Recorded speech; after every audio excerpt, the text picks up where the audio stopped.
신앙 고백하겠습니다. 전능하사 천지를 만드신 하나님 아버지를 내가 믿사오며 그 외아들 우리 주 예수 그리스도를 믿사오니 이는 성령으로 잉태하사 동정녀 마리아에게 나시고 본디오 빌라도에게 고난을 받으사 십자가에 못 박혀 죽으시고 장사한 지 사흘 만에 죽은 자 가운데서 다시 살아나시며 하늘에 오르사 전능하신 하나님 우편에 앉아 계시다가 저리로서 산자와 죽은 자를 심판하러 오시리라. 성령을 믿사오며 거룩한 공회와 성도가 서로 교통하는 것과 죄를 사하여 주시는 것과 몸이 다시 사는 것과 영원히 사는 것을 믿사옵나이다.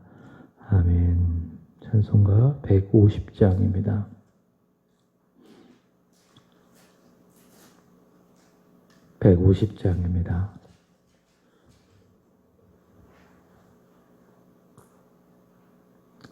갈보리 산 위에 십자가 섰으니 주가 고난을 당한 표라. 주 험한 십자가를 내가 사랑함은 주가 보혈을 흘림이라. 죄의 승리를 얻기까지 주의 십자가 사랑하리. 빛난 멸류관 받기까지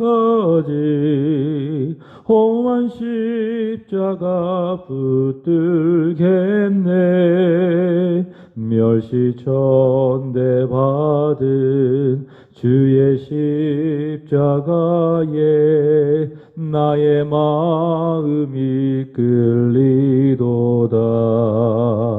귀한 어린 양이 세상 죄를 지고 험한 십자가 지셨도다. 죄의 승리를 얻기까지 주의 십자가 사랑하리. 빛난 멸류관 받기까지 험한 십자가 붙들겠네. 험한 십자가에 주가 흘린 피를 믿는 마음으로 바라보니 나를 용서하고 내 죄 사하시려 주가 흘리신 보혈이라. 죄의 승리를 얻기까지 주의 십자가 사랑하리. 빛난 멸류관 받기까지 험한 십자가 붙들겠네. 주님 예비하신 나의 본향 집에 나를 부르실 그날에는 영광 중에 계신 우리 주와 함께 내가 죽도록 충성하리. 죄의 승리를 얻기까지 주의 십자가 사랑하리. 빛난 멸류관 받기까지 험한 십자가 붙들겠네.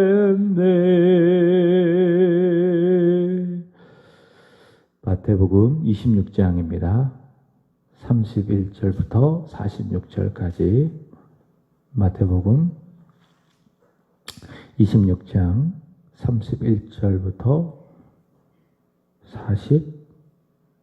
46절까지입니다.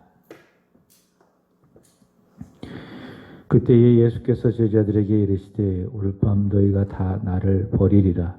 기록된 바 내가 목자를 치리니 양의 떼가 흩어지리라 하였느니라. 그러나 내가 살아난 후에 너희보다 먼저 갈릴리로 가리라. 베드로가 대답하여 이르되 모두 주를 버릴지라도 나는 결코 버리지 않겠나이다. 예수께서 이르시되 내가 진실로 내게 이르노니 오늘 밤 다 굴기 전에 내가 3번 나를 부인하리라. 베드로가 이르되 내가 주와 함께 죽을지언정 주를 부인하지 않겠나이다 하고 모든 제자도 그와 같이 말하니라. 이에 예수께서 제자들과 함께 겟세마네라 하는 곳에 이르러 제자들에게 이르시되 내가 저기서 기도할 동안에 너희는 여기 앉아 있으라 하시고 베드로와 세베대의 2 아들을 데리고 가실새 고민하고 슬퍼하사 이에 말씀하시되 내 마음이 매우 고민하여 죽게 되었으리 너희는 여기 머물러 나와 함께 깨어 있으라 하시고 조금 나아가서 얼굴을 땅에 대시고 엎드려 기도하여 이르시되 내 아버지여 만일 할만하시거든 이 잔을 내게서 지나가게 하옵소서. 그러나 나의 원대로 마시옵고 아버지의 원대로 하옵소서 하시고 제자들에게 오사 그 자는 것을 보시고 베드로에게 말씀하시되 너희가 나와 함께한 시간도 이렇게 깨어 있을 수 없더냐. 시험에 들지 않게 깨어 기도하라. 마음에는 원이로되 육신이 약하도다 하시고 다시 2번째 나아가 기도하여 이르시되 내 아버지여 만일 내가 마시고 마시지 않고는 이 잔이 내게서 지나갈 수 없거든 아버지의 원대로 되기를 원하나이다 하시고 다시 오사 보신즉 그들이 자리 이는 그들의 눈이 피곤함일러라. 또 그들을 두시고 나아가 3번째 같은 말씀으로 기도하신 후 이에 제자들에게 오사 이르시되 이제는 자고 쉬라. 보라 때가 가까이 왔으니 인자가 죄인의 손에 팔리느니라. 일어나라 함께 가자. 보라 나를 파는 자가 가까이 왔느니라. 아멘. 십자가의 죽음을 예고했지만 제자들은 아직도 깨달음이 없습니다. 마리아가 옥합을 깨뜨려서 예수님의 발에 붙는 그것을 보고 제자들이 왜 허비하는가? 왜 허비하여 이렇게 쓸데없는 일을 하는가? 그렇게 비난하는 모습을 보면 특별히 예수님께서 선택하여 불러주셔서 자신의 사람으로 삼아주신 이 제자들 가운데에 이 가룟 유다는 끝까지 포기하지 아니하시고 보여주시는 예수님의 그 사랑을 외면하고 예수님을 은30에 팔아 넘기는 그런 모습을 보면 가룟 유다를 포함한 이 제자들은 그 예수 그리스도의 십자가의 고난과 그 죽음에 대해서 전혀 알지 못하는 무지함을 보여주고 있습니다. 그러나 예수님께서는 구약 성경에 예고하신 대로 또 말씀하신 대로 구속을 위한 고난과 십자가의 길을 묵묵히 걸어가고 계십니다. 그렇기 때문에 우리는 그러한 예수님을 믿고 신뢰할 수 있는 것이죠. 만약 예수님의 수준이 제자들과 같다면 우리 중에 누가 큰 사람이 될 것인가 라고 하는 그 자리를 탐하고 또 예수 그리스도의 고난을 전혀 이해하지 못하는 또 그런 제자들의 수준이 예수님의 수준이라면 우리는 예수님을 믿고 그분을 나의 구주로 나의 하나님으로 신뢰할 수 없는 것이죠. 그러나 그럼에도 불구하고 예수님 끝까지 제자들을 사랑하시고 또 구약에 말씀하신 대로 고난의 길 또 십자가의 그 죽음의 길을 걸어가시는 그 예수님이기 때문에 우리는 예수님을 믿고 신뢰할 수 있습니다. 우리가 주일에 들었던 말씀처럼 예수님을 믿는다라고 하는 것은 무슨 의미죠? 예수님께 기댄다. 예수님이 바로 이러한 분이시기 때문에 묵묵히 자신에게 주어진 사명을 잘 감당하시는 참으로 좋으신 그런 분이시기 때문에 우리는 예수님을 믿을 수 있다. 예수님께 기댈 수 있다라고 하는 것이죠. 오늘의 말씀은 예수님께서 베드로의 부인을 예고하시고 그리고 겟세마네로 가셔서 기도하시는 내용을 기록하고 있습니다. 본문 31절 말씀을 보시면 오늘 밤 너희가 다 나를 버리리라 이렇게 이야기하고 계시죠. 가룟유다를 포함한 모든 제자들이 다 예수님을 버리고 도망갈 것을 예고하시는 말씀입니다. 믿음이 없고 또 제자들의 연약함을 보시고 또 그들의 실패를 예고하시는 것입니다. 이 말씀을 하시는 예수님의 마음이 참 아프신 것이죠. 앞서 가룟유다를 두고 말씀하실 때처럼 너무도 그들을 사랑하시기 때문에 그들의 실패를 보시고 예수님 안타까워하시고 동시에 불쌍히 여겨주시는 것입니다. 자, 그러나 32절 말씀을 보시면 예수님은 그들의 실패 속에서도 승리를 보십니다. 그들의 실패 속에서도 승리를 보십니다. 32절은 이렇게 이야기하죠. 자, 너희가 실패하지만은 마치 목자가 있지만 양떼가 다 흩어지는 것처럼 너희가 실패하지만 그러나 내가 살아난 후 무엇을 말하는 거죠? 부활 후에 너희보다 먼저 갈릴리로 가리라 이렇게 말씀하고 있습니다. 비록 실패했지만 그 속에서 예수님께서는 그의 부활을 통해서 승리를 보시는 것입니다.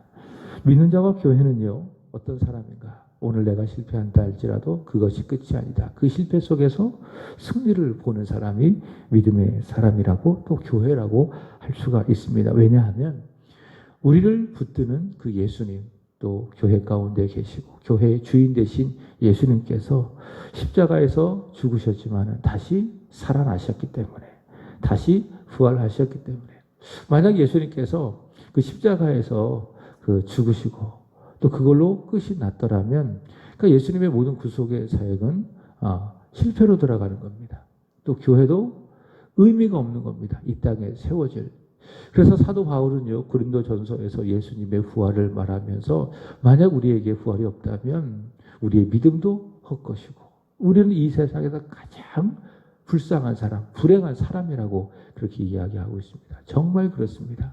예수님께서 만약 십자가에서 고난 받으시고 죽으시는 것으로 끝나셨다면 우리가 예수를 믿어야 될 이유가 없어요. 내가 혹시 믿는다 할지라도 우리는 잘못 믿는 거예요. 헛 믿는 거예요. 교회도 마찬가지예요.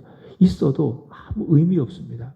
완전히 무너질 수밖에 없는 그런 실패하는 공동체가 될 수밖에 없습니다. 그러나 우리가 실패했어도 또 교회가 때로는 어려워도 교회가 무너지지 않는 것은 또 우리가 쓰러지지 않는 것은 왜 그렇습니까? 그 실패 속에서 우리는 승리를 볼 수 있기 때문에 왜냐하면은 예수 그리스도께서 다시 살아나셨기 때문에 그래서 믿는 자의 실패는 교회의 실패는 무엇입니까?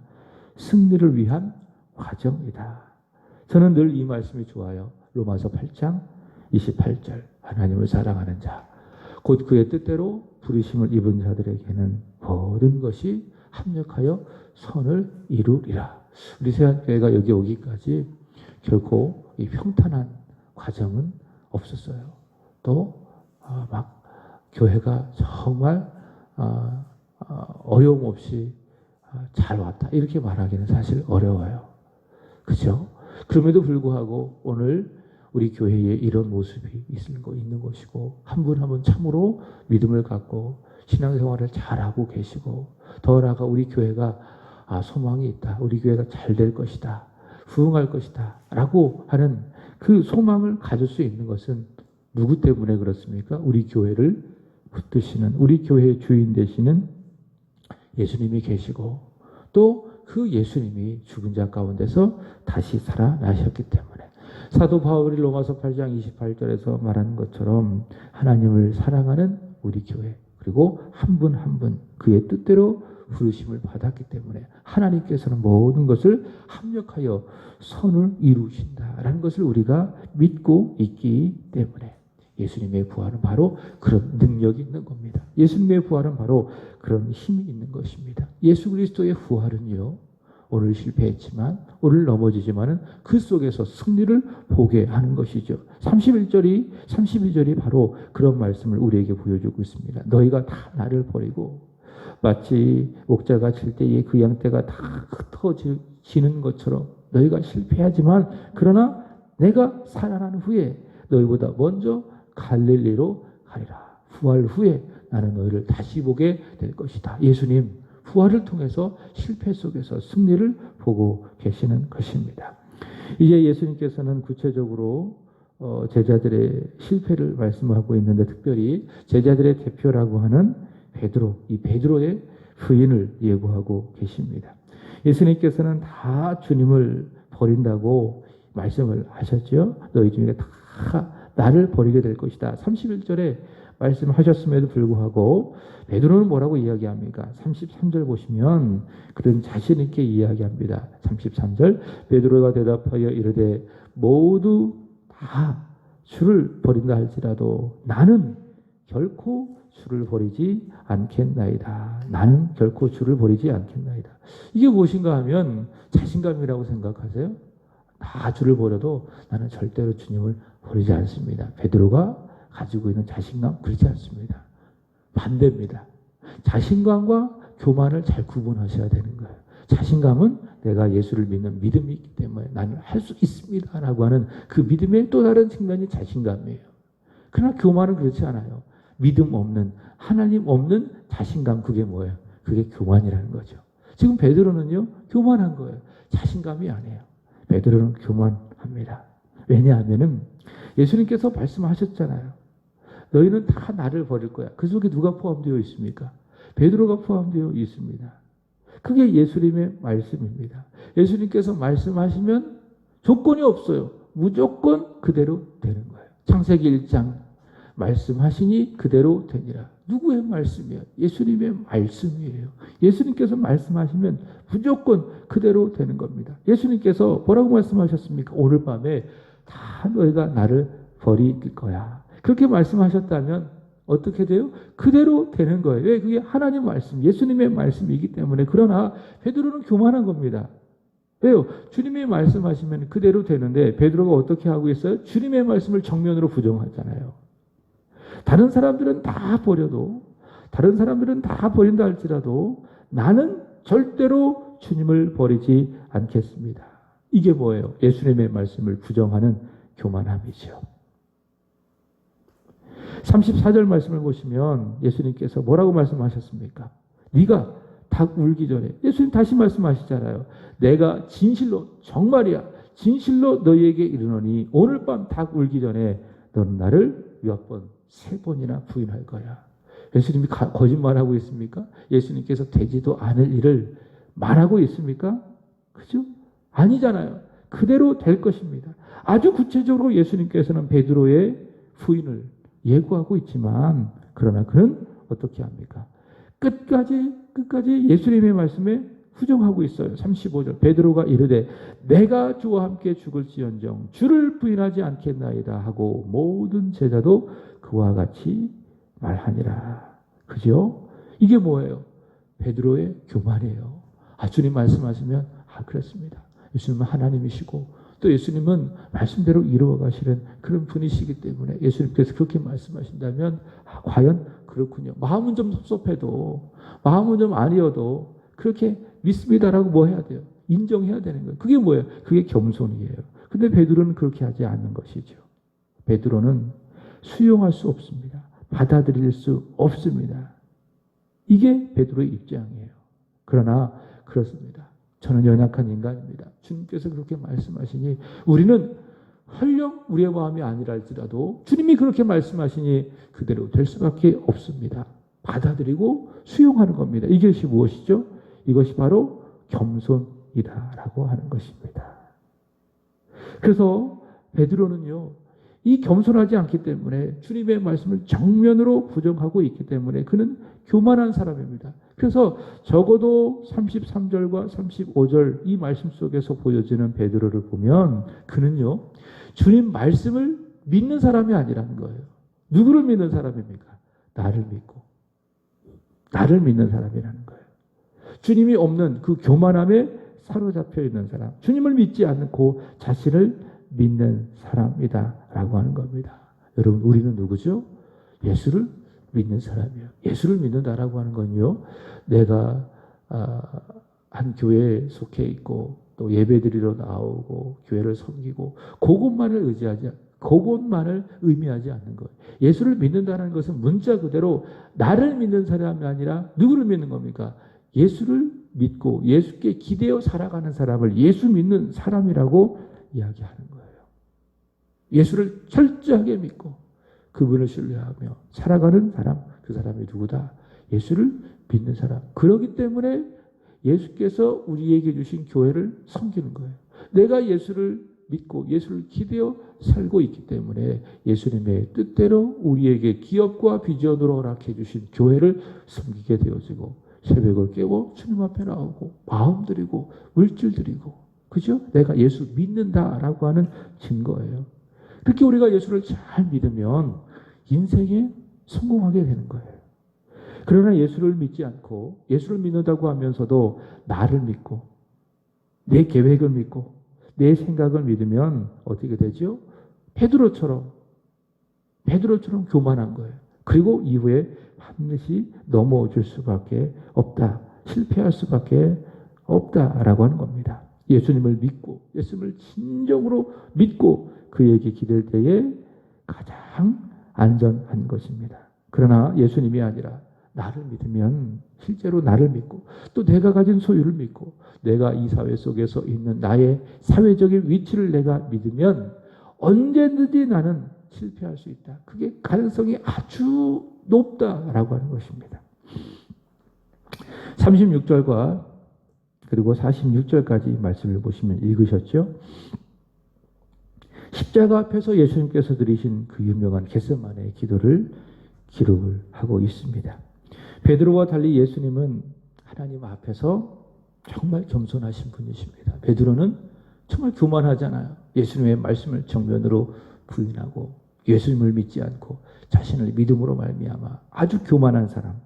그러나 예수님은 그렇지 않습니다. 그분이 하나님이심에도 불구하고 그는 하나님 앞에서 철저하게 낮아지시고 겸손하고, 베드로는 자신을 믿고 교만한 사람이었지만 그러나 예수님은 너무나도 겸손하십니다. 그것이 무엇을 통해서 증거되는가? 겟세마네 동산에서 십자가 앞에서 기도하시는 예수님의 모습을 보고, 그래서 기도는요, 내가 어떤 사람인지를 증명해주는 하나의 증거입니다. 기도는 뭡니까? 하나님, 내가 교만하게 살아가지 않기를 원합니다. 예수께 기대어 살아가기를 원합니다. 하나님으로 말미암아 하나님을 위해서 하나님의 뜻대로 살아가기를 원합니다. 하나님 겸손하게 살아가기를 원합니다. 하나님은 교만한 자를 데려가시고 겸손한 자에게 은혜를 주신다고 말씀해 주셨습니다. 하나님 이 시간 나에게 은혜를 주십시오. 내가 하나님 앞에서 겸손하다라고 하는 그 증거, 그것이 무엇입니까? 기도라는 거예요. 기도. 그러나 오늘 베드로처럼 나를 믿는 사람, 예수를 믿는 사람이 아니라 예수께 기대어 살아가는 것이 아니라 내가 가진 것을 기대어 살아가고 내가 가지고 있는 사회적인 어떤 위치, 또 내 주변에 있는 사람을 기대어, 세상 것에 기대어 살아가는 사람은요, 굳이 기도할 필요가 없어요. 기도할 필요가 없어요. 왜? 하나님이 필요 없기 때문에. 자신을 믿는 사람은 기도할 필요가 없습니다. 만약 그런 사람이 기도한다 할지라도 그 기도는 어떤 의미가 있는지 아십니까? 내 욕심을, 내 이익을 채우기 위한 수단에 불과해요. 기도에. 진정한 기도는 될 수 없습니다. 그러나 겸손한 사람은, 하나님을 필요하는 사람은 기도할 수밖에 없습니다. 기도하지 않으면 살 수 없습니다. 그게 뭡니까? 내가 믿음이 있다. 내가 겸손하다라고 하는 증거입니다. 어떻게 기도하지 않고 살아갈 수 있습니까? 우리가 하나님으로 말미암아 하나님에 의해서 살아가는 인생이 될 수밖에 없는데 어떻게 우리가 내가 하나님을 기대합니다. 하나님께 신뢰합니다. 이렇게 우리가 고백하면서 어떻게 우리가 하나님 앞에 기도하지 않고 살아갈 수 있겠습니까? 기도하지 않고 살아간다면 그게 교만한 거예요. 겸손하신 예수님께서는 39절 이렇게 기도하시죠. 내 아버지여, 할만하시거든 이 잔을 내게서 지나가게 하옵소서. 그러나 나의 원대로 마옵시고 아버지의 원대로 하옵소서. 이렇게 똑같이 몇 번을 기도하시죠? 3번 기도하세요. 3번은 완벽한 것을 의미하죠. 3번은 완벽한 것을 의미하죠. 요한복음 1장에 가보면 예수님께서 베드로에게 3번 물으십니다. 요한의 아들 시몬아, 내가 나를 사랑하느냐? 완벽하게 물으시는 물음이 세 번입니다. 그래서 설교에서도 3대지 설교가 설교학적으로 보면 완벽한 설교라고 그렇게 이야기합니다. 예수님의 기도도 마찬가지입니다. 세 번 기도하십니다. 완벽하게 기도하십니다. 하나님, 지금 내 눈앞에 있는 십자가와 고난의 잔을 피하고 싶습니다. 이것이 저의 솔직한 마음입니다. 그러나 나의 원대로가 아니라 아버지의 뜻대로 되어지기를 원합니다. 이 기도를 예수님 세 번이나 드립니다. 이런 예수님의 기도에는 위선이 없습니다. 거짓이 없습니다. 매우 정직하시고 그리고 진실하십니다. 그리고 이러한 기도에는 예수님의 순종이 있습니다. 진정한 순종이 있습니다. 이것이 무엇입니까? 기도입니다. 이것이 바로 믿음의 기도입니다. 이제 금요일에 이런 기회가 되게 하셔서 이걸로 이제 세 번째 말씀을 전하려고 하는데, 돌아오는 금요일의 주제는 이겁니다. 기도입니다. 처음에는 우리 주님이 주인 되시는 교회, 그 다음에 두 번째로는 진정한 예배가 숨쉬는 교회, 그 다음에 세 번째로는 믿음의 기도가 쌓이는 교회. 그래서 마음으로 묵상해요. 믿음의 기도가 과연 어떤 것일까? 마음으로 묵상합니다.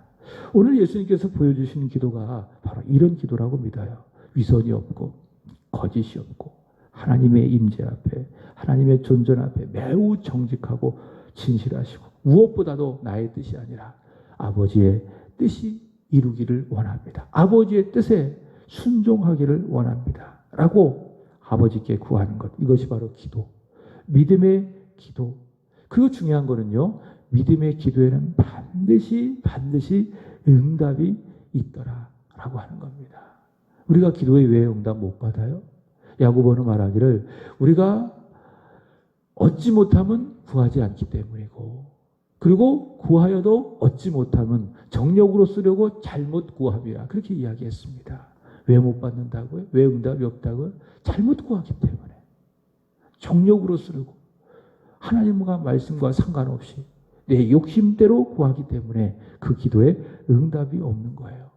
그러나 내 욕심이 아니라 하나님의 뜻을 구할 때에, 하나님의 말씀대로 우리가 기도할 때에 그것은 믿음의 기도가 되어지고 그 기도는 반드시 응답된다. 예수님께서 십자가에서 땀이 핏방울이 되기까지 드리셨던 간절한 이 기도는 응답이 될 수밖에 없어요. 왜냐하면 그 기도는 아버지의 뜻이기 때문에, 예수께서 십자가에서 죽으시고 우리를 위해서 보혈을 흘리시는 것은 아버지의 뜻이었기 때문에, 그 뜻을 예수님께서 구하시기 때문에 그 기도는 반드시 응답이 된다라고 하는 것이죠. 그러나 예수님과 함께 갔던 겟세마네의 이 제자들은요, 기도하지 않습니다. 예수님께서는, 스승은 땀이 핏방울이 되기까지 간절한 마음으로, 아주 괴로운 마음으로 간절히 기도했지만, 제자들은 어떻게 합니까? 41절 말씀을 보시면 뭐라고 이야기하고 있죠? 시험에 들지 않게 깨어 기도하라. 마음은 원이로되 육실이 약하도다 하시고, 이 말씀을 통해서 본다면 제자들은 지금 깨어있지 않고 있습니다. 다 자고 있습니다. 그죠? 다 자고 있습니다. 40절 제자들에게 오사 그 자는 것을 보시고 기도하지 않고, 예수님과 함께 기도하지 않고 그들은 깊은 잠에 빠져 있는 것을 볼 수가 있습니다. 우리 보통 41절을 가지고 우리 자신을 변호를 하죠. 그죠? 제가 마음은 원이지만 이 육신이 약해서 제가 기도하지 못합니다. 제가 예배드리지 못합니다. 그거는요, 예수님이 하시는 말씀이어야 돼요. 그것을 나한테 적용해서는 안 되는 거예요. 그죠? 마음이 원한다면 어떻게 해야 돼? 육신도 가야죠. 그죠? 그게 정직한 거죠. 그건 예수님께서 하시는 말씀이어야 합니다. 이 말씀을 가지고 내 말로 해서는 된다, 안 된다? 안 된다. 제자들은요, 깨어있지 않았습니다. 제자들은 깊은 잠에 빠져 있습니다. 예수님께서 말씀하시죠. 시험에 들지 않게 깨어 기도하라. 바꿔 이야기한다면, 우리가 깨어있지 않으면은, 기도하지 않는다면 어떻게 된다는 거죠? 시험 든다. 실패한다. 시험이 뭐예요? 예수님과 멀어지는 거예요. 예수님과 멀어지는 거예요. 창세기 3장의 말씀에 보면 인간의 타락을 말씀하고 있는데, 아담과 하와가 하나님으로부터 멀어졌어요. 예, 사단의 시험, 미혹에 빠져서. 그게 시험 드는 거예요. 시험에 빠지는 거예요. 시험은요, 하나님께서 우리에게 우리 믿음의 유익을 위해서 주는 그 시험이 있습니다. 이것을 테스트라고 이야기합니다. 창세기 22장에 보면 여호와께서 아브라함을 시험하여 이르시되, 그게 뭐예요? 테스트예요. 그러니까 우리의 믿음의 유익을 위해서, 우리의 믿음이 더 좋아지기 위해서 하나님께서 우리를 테스트하는 것을 시험이라고 이야기해요. 그러나 마귀가 우리와 예수님 사이를 이렇게 이간질하고, 우리와 교회 사이를, 우리와 성도 사이를 이간질하는 것을, 이걸 뭐라고 이야기하죠? 템테이션, 시험, 유혹이라고 이야기해요. 이런 시험은요, 항상 우리에게 있어요. 물론 하나님의 시험도 우리에게 항상 있습니다. 근데 하나님의 시험은 믿음을 갖고 잘 치르시면 돼요. 잘 치르면 돼요. 그러나 마귀의 시험도 우리에게 항상 있어요. 항상 시험이 우리 주변에 있다 없다? 있다. 오늘 여기 나오실 때에도 시험이 있는 거예요. 갈까 말까. 그런 마음의 고민과 때로는 그 시험 속에서 나오신 거예요. 항상 마귀의 시험은 우리에게 있더라. 근데 그 마귀의 시험은 어떤 시험인가 하면 우리를 넘어뜨리는 거예요. 우리를 예수님과 멀어지게 하고, 우리로 하여금 교회로 멀어지게 하고, 교회 와서도 성도와 성도 사이에 멀어지게 하고, 그런 시험이 항상 마귀에게 있다. 마귀를 우는 사자처럼 베드로가 말한 것처럼 항상 우리를 대적하고, 어떻게 하면 우리에게 시험을 들게 해서 우리를 넘어지게 할까? 우리를 실패할까? 그게 마귀가 하는 일이라는 거예요. 예수님께서 뭐라고 말씀하십니까? 그런 시험이 항상 있으니 그 시험에 들지 않게 어떻게 해라? 깨어 있어라. 그리고 기도해라. 깨어 기도하지 않는다면, 받고 이야기하면 항상 시험의 유혹을 받고 시험에 넘어질 수밖에 없다. 예수님으로부터 멀어질 수밖에 없다. 시험 들 수 있다라고 하는 겁니다. 여러분, 주님처럼 기도하는 길만이 우리가 시험을 이기고 시험에 들지 않고 온전한 믿음으로 주님 섬기고 교회 섬기는 신앙의 삶이 될 줄로 믿습니다. 여러분, 깨어 기도하십시오. 기도하는 것 외에 다른 것으로 예수님 말씀하신 것처럼 이런 종류가 나갈 수 없습니다. 기도 외에 다른 답이 없습니다. 기도 외에 다른 대안이 없습니다. 여러분, 기도는 중요해요. 그러나 중요함을 넘어서 기도하는 유일한 거예요. 기도에 다른 대안이 있어요, 없어요? 없습니다. 우리가 구원받기 위해서 예수 외에, 예수를 믿는 믿음 외에 다른 대안이 없는 것처럼, 우리가 예수를 믿는 믿음의 사람으로서 이 세상을 살아가면서 시험에 들지 않기 위해서, 예수의 뜻대로 살아가기 위해서 기도하지 않는 것 외에 다른 대안이 있다 없다? 없다라는 거예요. 기도 외에 다른 답은 없다. 기도는 중요한 것이 아니라 중요함을 뛰어넘어서 유일한 것이다. 기도에는 다른 대안이 없는 거예요. 그래서 그 유명한 기도의 사람 E.M. 바운즈는 이렇게 이야기합니다. 기도하지 않으면 죽는다. 기도하겠습니다. 하나님 아버지, 저희가 예수를 믿는다고 하면서도 오늘 베드로처럼 나를 믿고 내 결심을 믿고 내 각오를 믿고 내 의지를 믿었던 우리의 교만함이 있음을 고백하며 주님 앞에 용서를 구합니다. 불쌍히 여겨 주옵소서. 하나님 앞에 말씀이 내게 이루어지기를 소망하는 진정한 겸손함을 갖게 하여 주옵소서.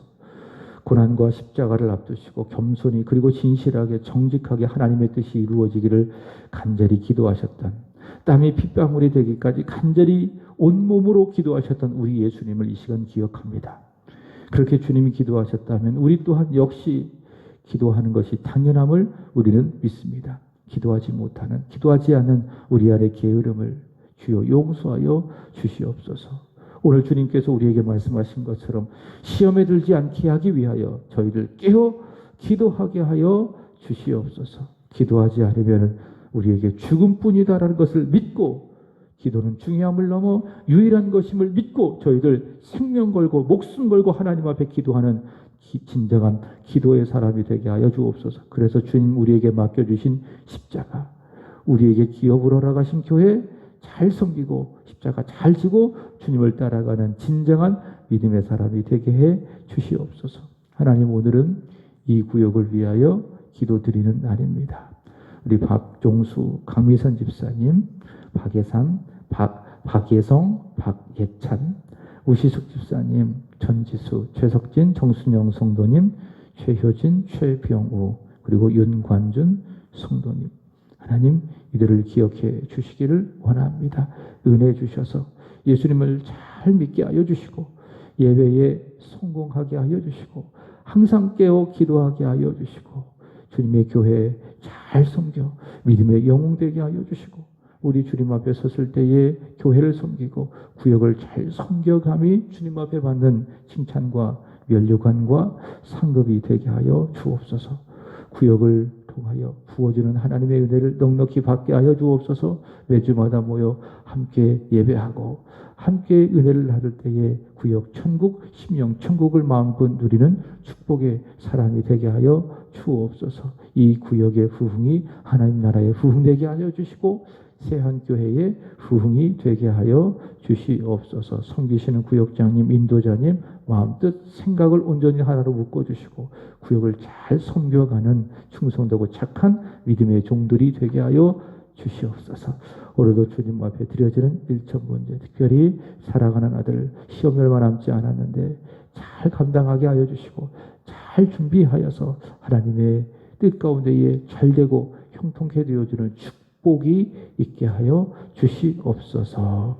이후로 기도하겠사오니 주여 우리 기도 가운데 주님 역사하여 주시고 오늘도 하루를 살아가길 원합니다. 혹시 우리의 몸과 마음이 피곤하다면 새 힘 주셔서 오늘 하루 기쁨으로 또 감사로 하루를 주님의 영광을 위해서 보내게 하여 주옵소서. 오늘 기도하시는 우리 정순영, 우식숙 집사님 그리고 김영숙 성도님 하나님의 성령으로 충만하게 하여 주옵소서. 감사하며 주 예수 그리스도의 이름으로 기도합나이다. 아멘. 하늘에 계신 우리 아버지여 이름이 거룩히 여김을 받으시오며 나라에 임하옵시며 뜻이 하늘에서 이루어진 것 같이 땅에서도 이루어지리라. 오늘날 우리에게 일용할 양식을 주옵시고 우리가 우리에게 죄진 자를 사하여 준 것 같이 우리의 죄를 사하여 주옵시고 우리를 시험에 들게 하지 마옵시고 다만 악에서 구하옵소서. 대개 나라와 권세와 영광이 아버지께 영원히 있사옵나이다. 아멘. 우리 같이 함께 기도하고 교회를 위해서 기도하고 나라와 민족을 위해서 기도하고 담임 목사님과 또 사모님을 위해서 기도하고 기도했지만 우리 이 구역의 부흥을 위해서 기도하고 다 같이 함께 기도하시겠습니다.